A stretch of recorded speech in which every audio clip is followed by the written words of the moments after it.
maqsadi bor inson onlayn ham qilaveradi. Men hozirgi kunda ko'plab mutaxassislarda, fitnes murabbiylarda offlayn, onlayn darsliklar bor. Va shaxsan menda ham onlayn darsligim bor. Men shunday hisoblayman, misol uchun Ahad aka ustozim bilan asosiy periodim onlayn ishlaganman. Faqat oxirgi 2 oyda transformatsiyada shaxsan o'zlaring oldilariga borib, birgalikda mashg'ulotlarni o'tab 2 oy qatnadim. Maqsadi bor insonga onlayn ham yetadi. Mashq ko'radi, xohishi bor, forma qilmoqchi o'ziga, qomatini chiroyli qilmoqchi. Glavnis xohish bo'lsa bo'ldi. Faqat o'sha to'g'ri yo'nalish bera olish kerak. Biza programmani ustida juda qattiq ishlaymiz. Har hafta programmani boshqatdan ko'rib yozib chiqamiz. Chunki boya aytganimdek, muskul volonkalar juda ko'p. Ularning har bittasiga aksent berishga 1 oy vaqt yetmay qoladi. O'shaning uchun har hafta har xil nagruzkada, har xil sistemada, har xil mashq bilan ishlatamiz.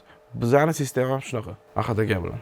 O'zimni transformatsiyamni misol keltira olaman. 4 oy oldin qanaqa bo'lgan, misol uchun formam, qo'limni osib ozg'in bolacha. Hozirgi kunda ancha o'zimni oldingi formamga nisbatan ham bo'lib relyefniroq formaga qaytganman.